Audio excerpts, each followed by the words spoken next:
আলাইকুম। আকিউড স্কুলের পক্ষ থেকে আপনাদের সবাইকে জানাই স্বাগতম। আজকে আমি অনার্স থার্ড ইয়ারের 17 and 18 century non fictional pros এর ফাইনাল একটা সাজেশন দিব। অবশ্যই আপনারা পরীক্ষার হলে যাওয়ার আগে এই যে 9টা কোশ্চেন আমি আলোচনা করব, সেই 9টি কোশ্চেন অবশ্যই আপনারা দেখে যাবেন, ভালোভাবে প্রিপারেশন নিয়ে যাবেন। কেননা এই 9টি কোশ্চেন খুবই ইম্পর্টেন্ট অনার্স থার্ড ইয়ার পরীক্ষার্থীদের জন্য। তাই আপনারা কোনো মতে এই 9টি কোশ্চেন বাদ দিয়ে পরীক্ষার হলে প্রবেশ করবেন না।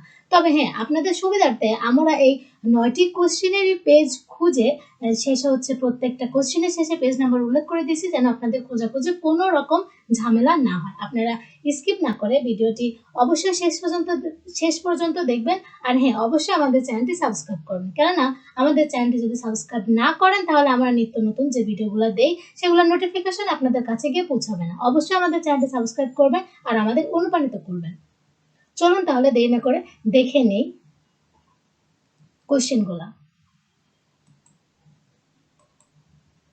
আচ্ছা, এখানে আমরা দেখব যে 4জন কবির হচ্ছে নন ফিকশনাল প্রোজ আছে। নন ফিকশনাল প্রোজ আমরা দেখতে পাবো হচ্ছে 4জন কবির, আর তারা হচ্ছেন Francis Bacon, Addison and Steele, Samuel Johnson, Edmund Burke. এই 4জন কবির লেখনী থেকে আমরা যে 9টা কোশ্চেন আছে সেই 9টা কোশ্চেন পড়ে গেলে অবশ্যই আপনারা পরীক্ষার হলে কমন পাবেন।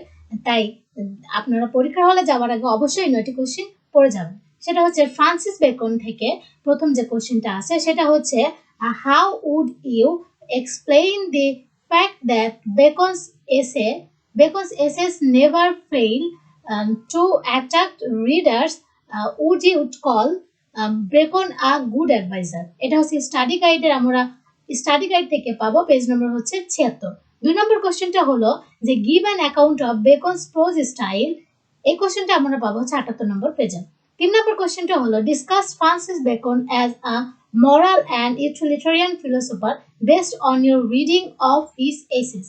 এই কোশ্চেনটা আমরা পাবো হচ্ছে 82 নম্বর পেজে। আপনারা কিন্তু পরীক্ষা হলে যাওয়ার আগে এই 9টি কোশ্চেন অবশ্যই দেখে যাবেন। তারপরে রাইটার হচ্ছে এডিসন অ্যান্ড স্টিল, অর্থাৎ এডিসন অ্যান্ড স্টিল থেকে আমরা 2টি কোশ্চেন পড়বো। সেটা হচ্ছে depict the 18th century social picture portrait in কভারলি papers. এই কোশ্চেনটা আমরা পাবো হচ্ছে 170 নম্বর পেজে। 2 নম্বর কোশ্চেনটা হলো evaluate Addison as a social satirist, study social satirist. এই কোশ্চেনটা আমরা পাবো হচ্ছে 171 নম্বর পেজে। নেক্সট এর কবি হচ্ছে স্যামুয়েল জনসন। স্যামুয়েল জনসন থেকে 1 নম্বর কোশ্চেনটা হলো comment on doctor Johnson views of metaphysical poetry in his the life of Cowley. এই কোশ্চেনটা আমরা পাবো হচ্ছে 234 নম্বর পেজে। 2 নম্বর কোশ্চেনটা হলো critically analyse Johnson's art of writing a biography. Next যে কবি তিনি হচ্ছেন এডমন্ড ব্রুক, অর্থাৎ এডমন্ড ব্রুক থেকে আমরা 3টা কোশ্চেন ইনক্লুড করছি। সেই 3টা কোশ্চেনটা হলো was Edmund Burke oppose to colonial rule, comment on his view about India as revealed in his speech on East India Bill। এই কোশ্চেনটা আমরা হচ্ছে স্টাডি গাইডের 337 নম্বর পেজে পাবো। আচ্ছা, 2 নম্বর কোশ্চেনটা হলো right on Brooks pros style. এটা হচ্ছে 340 নম্বর পেজে। 3 নম্বর কোশ্চেনটা হলো write a critical note on the British east India company. এটা হচ্ছে 329 নম্বর পেজে আমরা পাবো। আপনারা কিন্তু অবশ্যই এই 9টি কোশ্চেন খুব ভালো করে পরীক্ষা হলে যাওয়ার আগে প্রিপারেশন নিয়ে যাবেন। 9টি কোশ্চেন খুবই ইম্পর্টেন্ট কোশ্চেন, আপনারা এটাকে কোনো মতে স্কিপ করবেন না।